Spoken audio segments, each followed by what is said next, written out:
Meet Max. Max studies 6 hours a day. He highlights everything, rereads every chapter, pulls all-nighters before every exam, and still forgets everything 2 days later. Sound familiar? Here's the terrifying truth. If you're studying the way school taught you, you are not learning. You are performing the illusion of learning. And every hour you spend doing it wrong is an hour you will never get back.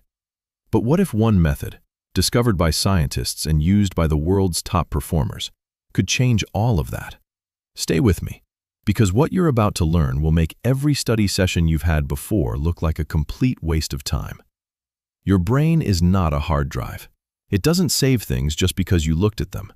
It saves things based on one question it silently asks every single time you study. Will I need this to survive? This is your brain's ancient survival filter, the hippocampus. It was built 200,000 years ago when your ancestors needed to remember where the lion was hiding, not the periodic table.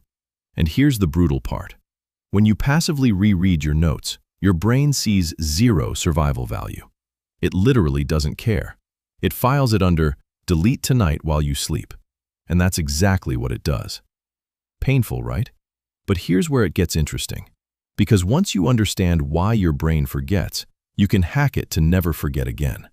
And it starts with something called passive learning is exhausting and ineffective. Active recall and spaced repetition are confident and efficient. 2 students, same subject, same amount of time. One will remember 90% of what they studied 1 month later. The other will remember less than 10%. The only difference? The method. The method is built on 2 pillars that neuroscience has proven, over and over again, to be the most powerful learning tools the human brain responds to. Pillar 1. Active recall. Instead of reading information into your brain, you force your brain to pull information out. Every single time you do this, your brain says, "Oh, we actually need this. Let me make it stronger." Each retrieval attempt is like doing a bicep curl for your memory. The struggle is the learning. And pillar 2. Spaced repetition.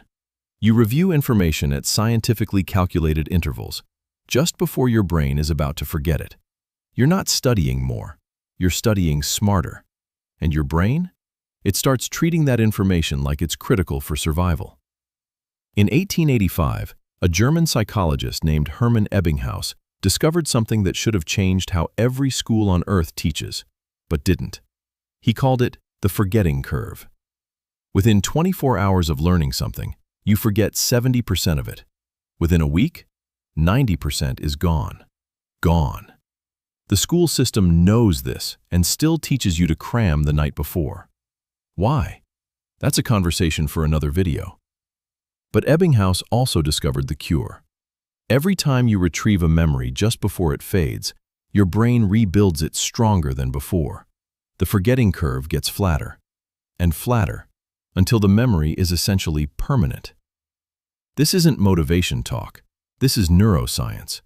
Princeton researchers, Oxford studies, NASA training programs, they all use this, and you're about to use it too. So here's exactly how Max and you implement this starting today. Active recall. Close the book, write it out.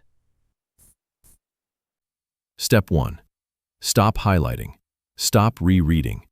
Instead, read a section, close the book, and ask yourself, what was the core idea? Write it as a question. This single shift forces your brain to engage instead of passively absorb. Spaced repetition. Use the app, trust the system. Step 2. Space your reviews. You don't need to figure out the intervals yourself. Apps like Anki do it for you automatically. Based on how well you remembered each card, the algorithm decides exactly when to show it to you again. Your only job? Show up. Embrace the difficulty. It's working. My brain vault is growing, overflowing with knowledge. Step 3. And this one most people skip. The moment of not remembering, that painful, uncomfortable stretch, is not failure. That is the learning happening. Scientists call it the desirable difficulty effect. The harder your brain works to retrieve something, the deeper it gets encoded. Do not skip to the answer. Sit in the struggle. That discomfort is your memory being built. 1 month later, Max has studied less total hours than before. But watch what happens when exam day arrives. The information is there, not vaguely, precisely, not just for tomorrow, for years. Because he didn't cram information into short-term memory. He built it into long-term memory, permanently. This isn't about being smarter. Max didn't get a new brain. He got a new method. And the gap between students who know this and students who don't, it compounds every single day. Every single day. Here's what nobody tells you. The education system was not designed to maximize your learning. It was designed to process large numbers of students efficiently. What's efficient for the system is often the worst thing for your brain. Years later, my knowledge has grown into this glowing library. The cycle continues, but better.